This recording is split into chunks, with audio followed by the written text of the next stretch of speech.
My rat, Sweet Baby 1, died recently. He was the progenitor of the entire Sweet Baby series, so I'm a little bummed.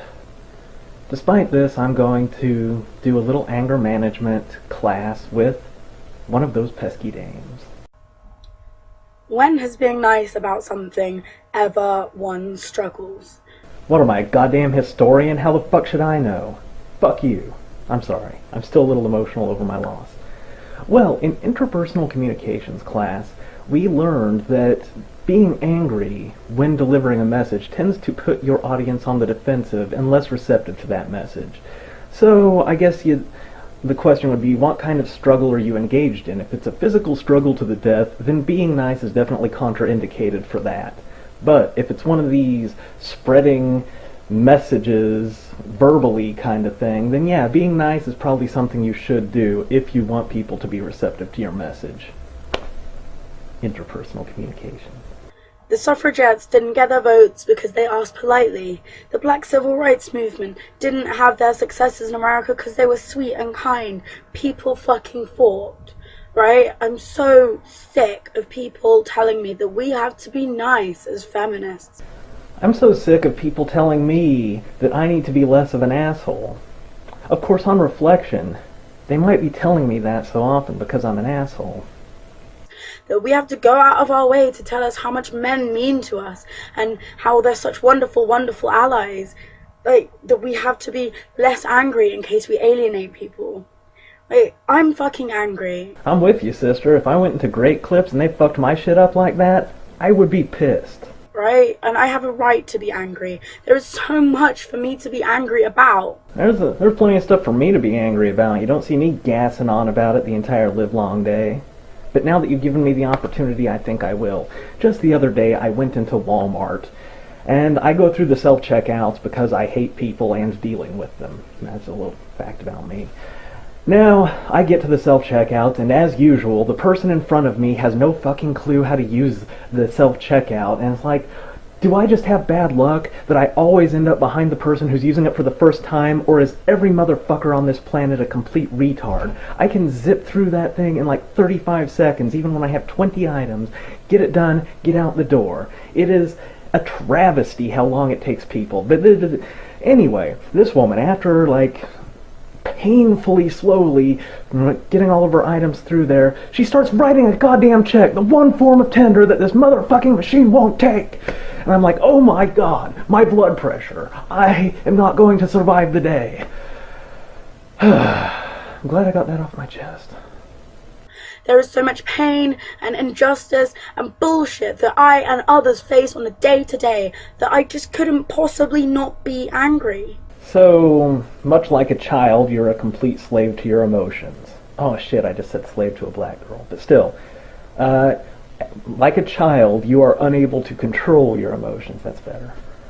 And because I'm so furious, so genuinely furious, I can't just turn it off when it's convenient.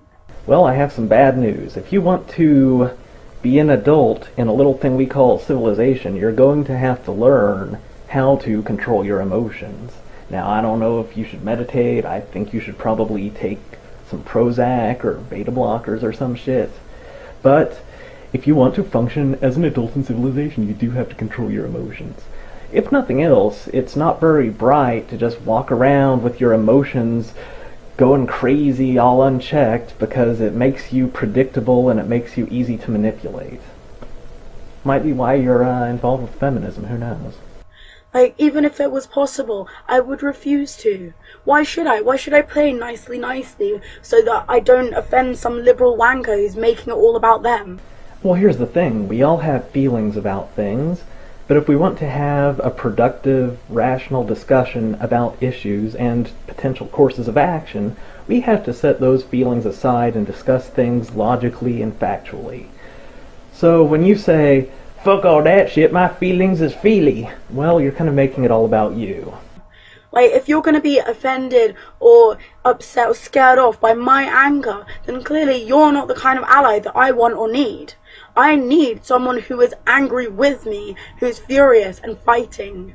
Really? Because you seem to be an emotional wrecking ball. It seems like the best ally you could hope for is one who thought things through, was logical, wasn't just in the grips of all kinds of emotions. I'm not offering, by the way, because I just don't give a fuck. This is why I'm bored sick of liberal feminists who, the really wishy-washy kind of feminists, the kind who say, oh, but we have to remember to include the men, be nice to the men, they could be our allies. I don't care. I don't care. I genuinely don't care. Now wait just a second. You're a feminist, so that means that you believe that there's this overarching power structure called the patriarchy made for and by men to benefit men at the expense of women, and that women are oppressed. Alright, if this paradigm is correct, then, logically, you as an oppressed person are more or less powerless, and you only have recourse in appealing to those who run this oppressive system, the men. Ergo, the only logical course of action for you to pursue as a feminist is to have men as allies.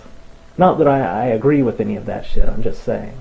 I know plenty of brilliant, amazing, wonderful men, I'm not going to name them because they don't need their egos boosted, but who work really, really, really hard. I don't say this often, but you're a terrible person. To be amazing allies, and they support my anger and they rage with me. They weren't scared off by my anger.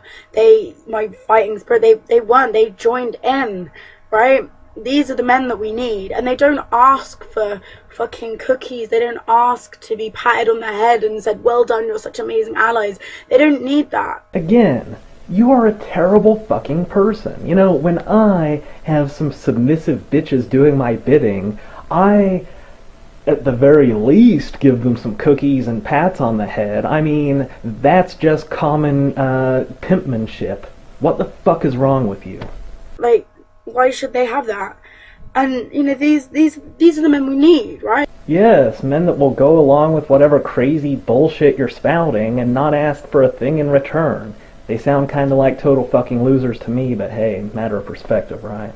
Not the ones who are going to sit there and be like, oh, what about the men, guys? Or like, oh, look what amazing work I did, reward me. No. No, I'm sick of it, and I'm sick of the fact that so many supposedly feminist discussions end up just being about men and how to coddle them. It's a waste of fucking time for a start when you could be talking about real problems. Such as? Or doing things. Action. I swear to God, this is a concept that people forget about. I swear, we need to get over, people need to get over, their fear of frightening people because you haven't pandered to them enough. Well, let me share with you the dirty little secret of getting anything accomplished in this world. And that dirty secret is compromise.